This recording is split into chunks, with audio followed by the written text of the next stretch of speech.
What's good, YouTube? Welcome back. Today it is Lazy Daze Tubby, and I'm back at it again on my solo channel doing some more history reaction for you guys today. And it is some more Kings and Generals content, and it is their series Caesar, the Gallic and Civil Wars, and we are doing their episode Caesar's Platonic War. I'm really looking forward to finding out what they got in store for me today. Kings and Generals make amazing content, tell a great story. If you haven't already, head over to their page. Links in the description box down below. If you guys are looking forward to my reaction, future reactions, you know what to do. Like, comment, subscribe, hit that notification bell, but we are going to jump straight into this one.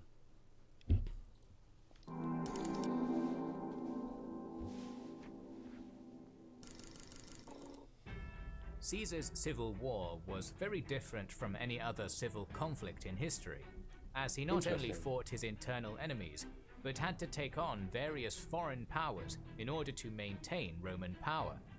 While Caesar was stuck in Egypt, another old enemy of Rome, Pontus, attempted to use the civil war to strike back.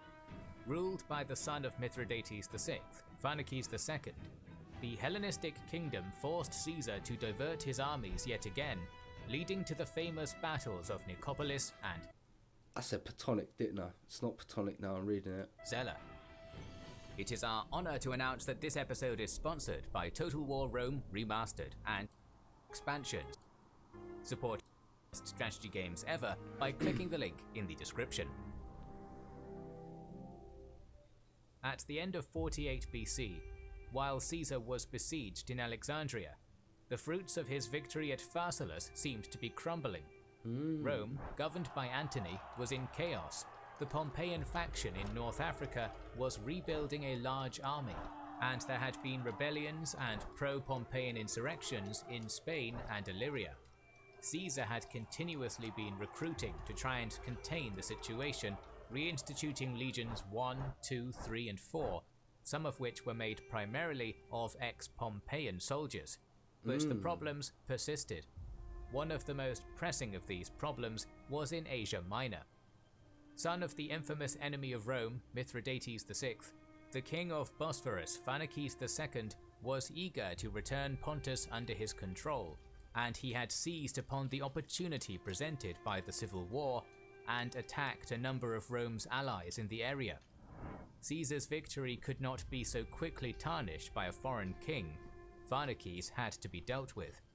With Caesar trapped in Alexandria, the responsibility fell to his longtime ally, Gnaeus Domitius Calvinus. Domitius had distinguished himself in Caesar's Greek campaign, keeping Scipio's army pinned and commanding Caesar's center at Pharsalis. In recognition of this service, he had been appointed governor of the Roman province of Asia. Soon after his appointment, Pharnaces had gone on the warpath, invading Lesser Armenia and Cappadocia, lands that belonged to the allied Roman kings, Deiotarus and Ariobarzanes, respectively. Interesting. Both had previously supported Pompey in the war against Mithridates and the Civil War, but had been allowed to maintain their positions so long as they paid tribute to Caesar and the Republic. In late 48 BC, Deiotarus came to Domitius requesting Rome's assistance, arguing that he would not be able to pay his tribute if Pharnaces was victorious. It's a fair point. It's a fair point. Domitius immediately sent a delegation to the king of Bosphorus, demanding that he stop his attack and withdraw. To reinforce this demand, Domitius also began raising an army.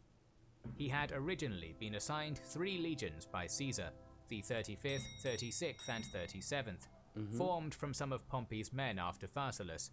But 2 of these legions had already been dispatched to reinforce Caesar, leaving just the 36th in Asia. To increase his numbers, Domitius hastily levied a legion from Pontus.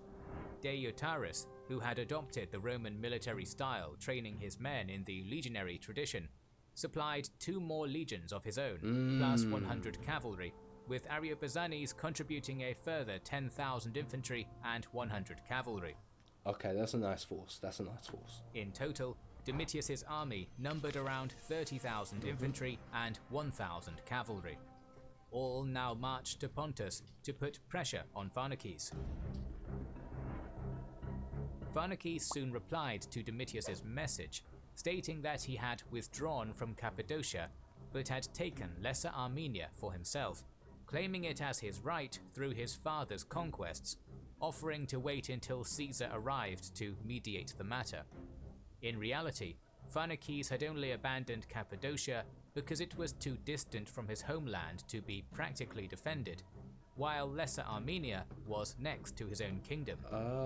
Interesting. Pharnaces had heard that Domitius had sent 2 of his 3 legions to Caesar, and was confident that the Roman general would not have the quality or quantity of army needed to stop him.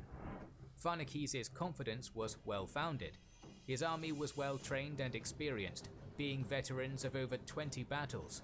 Furthermore, though the exact size of his army is unknown, modern estimates put it at around 20,000, and he certainly had a huge cavalry advantage over Domitius. Domitius saw this offer for what it really was, a facade. He mustered his army and marched to Lesser Armenia, keeping to high ground to prevent any potential ambushes. Nice. As he Smart. marched, Pharnaces sent a number of delegations, hoping to bribe Domitius with offers of money and treasure. Domitius was resilient, however, replying to Pharnaces that Loyal to Caesar. by attacking Rome's allies, he had insulted the Republic and would now pay the consequences. Domitius pushed his army hard, ordering a number of long marches, soon arriving in Lesser Armenia. He encamped 7 miles from the city of Nicopolis, where Pharnaces had gathered his army. The city was located on a plain, but was encircled on 2 sides by mountains.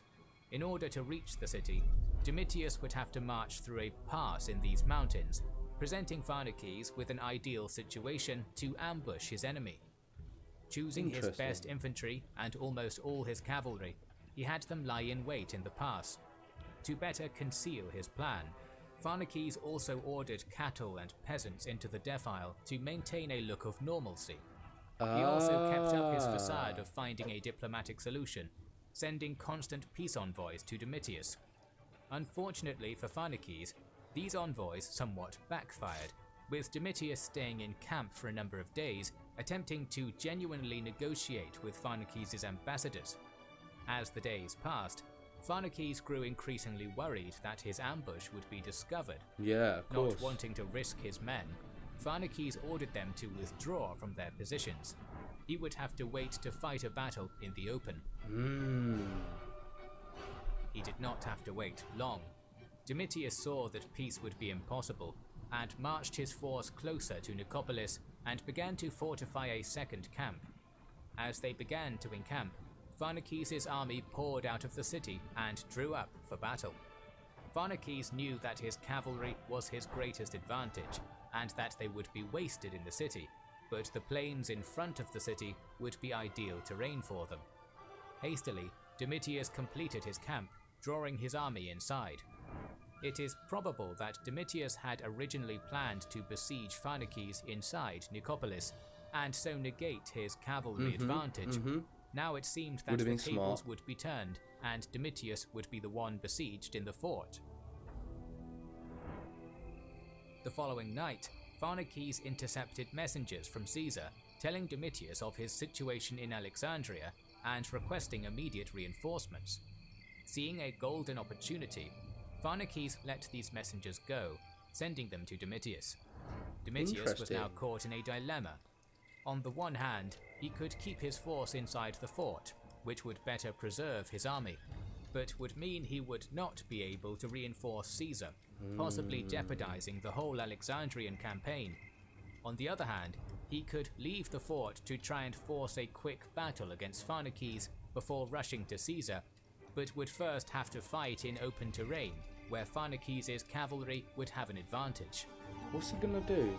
It's gonna be interesting. Pharnaces had put Domitius in a dangerous position. Seeking to capitalize on it, Pharnaces ordered 2 long trenches to be dug from the walls of Nicopolis to the front of his lines, each 4 feet deep. He placed his infantry between the 2 trenches in one unbroken line, with a further 3 lines of infantry, each behind the center and flanks. His cavalry was put on the extreme flank outside of the trenches. Pharnaces had effectively constructed a funnel that would force a frontal attack and protect the flanks of his infantry. That's actually really smart. I've not seen that before. I really like that little tactic. Protects your flanks. While still allowing his cavalry room to maneuver. It was a brilliant tactic and would be very difficult for Domitius's army to crack. Nevertheless, faced with the option of saving Caesar or preserving his army, Domitius chose Caesar and decamped for battle. He drew his force up in the triple axis, the 36th on the right, the rookie Pontic legion on the left, Deiotarus' legions in the center, and Ariobarzanes' men making up the back lines. Domitius gave the order and his army charged. The 36th, partly made of Pompeian veterans, fought brilliantly against the cavalry opposite them, forcing a way through to the walls of Nicopolis and even beginning to cross the trench, attacking Pharnaces' center. However, these were the only men in Domitius' army having any success. It is not entirely clear what happened to the Pontic legion, but it seems they tried to force a way through the cavalry on their wing, as the 36th had done, but had not been successful and were pushed into the trench, being attacked from 2 sides by cavalry and infantry. The center was even less successful. Deiotarus' legions and Ariobarzanes' men had put up little resistance, breaking soon after engaging Pharnaces' infantry. No way! With the Roman left and center now broken, Pharnaces' army now started to surround the 36th Legion. Its experience proved invaluable, however. Forming a fighting circle called Orbis, with the highest ranking officers, including Domitius, in the center, the 36th cut their way out of the encirclement, fighting their way to nearby rocky hills. Given the difficult terrain, Pharnaces did not press them. It did not matter, as he was victorious. The 36th had lost just 250 men, but Domitius's allies had suffered much more, Deiotarus' men alone losing around 5,000. The Pontic legion had also taken heavy casualties. Caesar says that a number of Roman nobles were killed in the battle, and it is likely that they were officers of the Pontic legion. Gathering the remnants of his army, Domitius retreated back to his province of Asia. Pharnaces immediately capitalized on his victory, seizing his father's old kingdom of Pontus, which Pompey had claimed for Rome.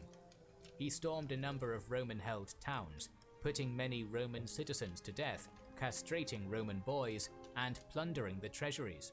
He would not be able to enjoy his victory for long, however. No, that's going to come back to bite you in the anus. Roman Asia was probably saved by a revolt led by Pharnaces' son-in-law, Asander, which drew Pharnaces north, postponing the invasion.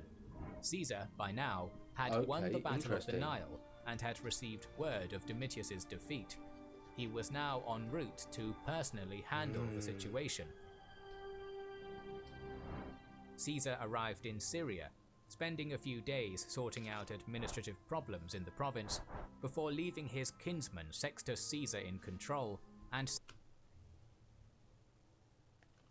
sailing to Cilicia. Here, he again spent a few days settling local problems before pushing on into Galatia, where he met Deiotarus.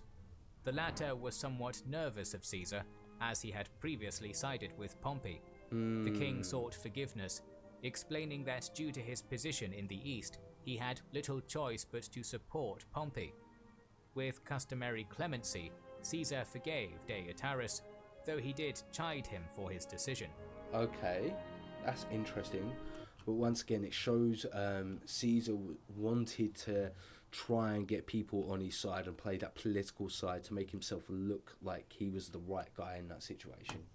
Very good at controlling Caesar mustered the remnants of Domitius's army in Pontus at the end of July 47 BC and prepared to march.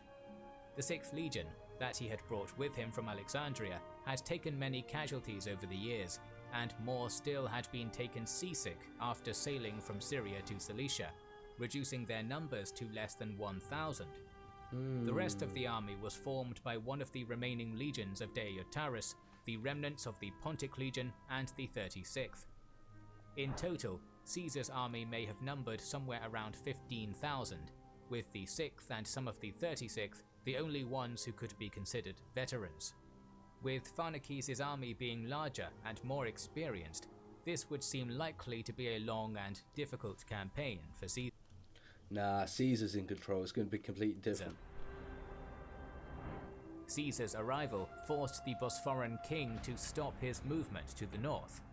Pharnaces was well aware that Caesar was badly needed elsewhere, namely in Rome itself. Aiming to exploit this, Pharnaces attempted to stall Caesar, as he had done with Domitius, hoping that Caesar would be forced to return to Rome soon to deal with the turmoil there. Numerous peace delegations were sent to Caesar, highlighting the fact that Pharnaces had not provided auxiliaries to Pompey, and that Pharnaces wanted a peaceful resolution. In response, Caesar said that he would be willing to forgive Pharnaces, but in exchange demanded his full surrender and the return of all taken lands and money.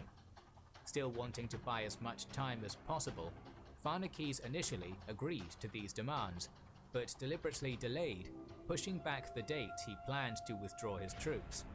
Caesar quickly saw through this charade. Never one for wasting time, he decided to follow his tried and tested method, to find and engage his enemy as quickly as possible. Okay, Caesar. Pharnaces had made camp near the town of Zela, on the site of a famous victory won by his father against the Romans.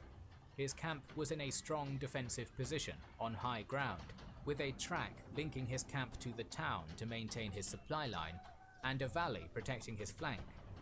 Caesar initially camped 5 miles from this location, but upon his scouts reporting Pharnaces' position, he determined to seize the high ground opposite Pharnaces on the other side of the valley. Supplies needed to build ramparts were collected in the first camp, and then orders were given for the legions to march quickly, without baggage, seizing the new location before Pharnaces had a chance to react. The supplies were then brought up from the first camp, and the legions began work on constructing ramparts along the high ground. Very nice, Caesar. Very nice. Suddenly, Pharnaces drew his army out of camp. Given the terrain between the two camps, Caesar, in his account, is somewhat baffled by this. Nevertheless, he drew up one line of infantry in front of the workers to protect them, confident that Pharnaces would not risk an attack. However, Pharnaces suddenly began marching his men down the side of the valley in battle formation. Again, Caesar in his account is amazed at this strategy. He suggests that Pharnaces may have been influenced by advantageous omens, or that he may have been overly confident given his recent victory over Domitius and the size and experience of his army. When Pharnaces' men began to climb up the valley to Caesar's position, Caesar apparently could not help but laugh at the absurdity of the tactic. Nonetheless, Pharnaces' plan had somewhat worked. Caesar was so astounded that he had not yet recalled the majority of his army from their construction of the defences. Pharnaces' men fell upon the thin defensive line Caesar had placed in front, while Caesar hastily ordered the rest of his army to join the defensive line. As his men rushed forwards, some of Pharnaces' scythed chariots broke through the thin line, initially wreaking havoc among Caesar's men scrambling to get into position. As more of Caesar's men moved forward, however, these chariots found themselves under intense missile fire and were forced to retreat. Caesar's men finally forming a complete battle line, with the 6th on the right, the 36th on the left, and the Pontic and Deiotarine legion in the center. Despite the legions having a huge terrain advantage, the fighting against Pharnaces' veterans was bitter, with brutal hand-to-hand fighting across the entire line. Eventually, the 6th, with the height advantage, began forcing their opponents back. Pharnaces' line began to buckle, and soon the center and left were also being forced down the slope. As Pharnaces' men attempted to retreat, many lost their footing, only to be crushed by their comrades, with the legions bearing down upon them. Soon, Pharnaces' entire army broke, throwing aside their weapons to try and more easily climb.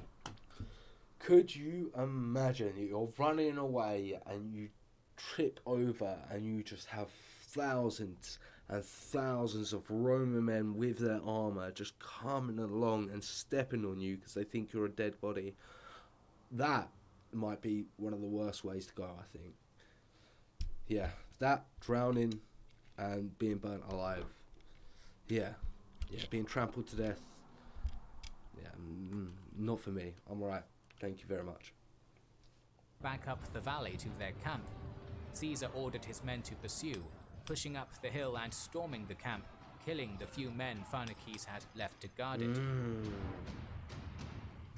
Almost all of Pharnaces' army had been killed or captured, though the king himself had managed to escape. Caesar had only taken light casualties. The campaign initially seemed that it could take months and numerous battles to complete. Indeed, the Mithridatic wars that Rome had waged against Pharnaces' father had spanned 25 years, and Pompey had spent 3 years campaigning in Asia Minor and securing the region for Rome. Caesar's campaign had lasted just 5 days since he arrived in Pontus, with the entire enemy force defeated in a day. Holy shit, Caesar! Showing us why you're one of the best. Though the victory was more a result of Pharnaces' rather baffling strategy than any brilliant generalship from Caesar, Caesar was never one to miss out on a propaganda opportunity. A simple message was spread through Rome, proclaiming Caesar's success. Veni Vidi Vici. I came, I saw, I conquered. After the battle, Pharnaces attempted to retreat to the north, but was chased by Domitius. With few options left, he had to abandon Sinope. Pharnaces then sailed to Bosphorus to raise another army, and even had some success before he was defeated and killed by Asander. In response to the events in Bosphorus, Caesar appointed Mithridates of Pergamum, who was invaluable during the campaign in Egypt, the king of Bosphorus. In the time Caesar had spent in Egypt and Asia Minor, the situation in Spain and Illyria had also improved. Lepidus, the future triumvir and current governor of Hispania Caetiria, had intervened in Hispania Ulteria, stabilizing the region. Trebonius had been assigned to replace Longinus, who was dismissed and died in a storm while leaving the province. History, you can't write it. You just can't write it. Oh, what's going on there? Meanwhile, another of Caesar's lieutenants, Vatinius, had gathered a fleet, and the veterans left in Brundisium who had been too sick to join Caesar in Greece to confront Octavius. The veterans had proved their worth, winning a quick naval victory over Octavius, securing Illyricum, and forcing Octavius to retreat to North Africa. With these areas secured, Caesar could now begin to turn his attention to the last remaining threat, the Pompeian faction in North Africa. But firstly, he was needed in Rome. Antony's governance had been disastrous, and Caesar could not afford to embark on another campaign with Rome in turmoil. Caesar left the 36th Gotta have your house in order first. and Pontic Legion in Asia Minor, ordering the 6th back to Italy, following them shortly afterwards. More videos on the Great Roman Civil War are on the way, so make sure you are subscribed and have pressed the bell button. And you know I have, if you haven't already, head over to Kings and Genrals page, links in the description box down below. I really enjoyed this episode, and I'm definitely looking forward to the next one. I hope you guys are as well. So if you are, you know what to do. Like, comment, subscribe, hit that notification button, but I will catch you in the next video.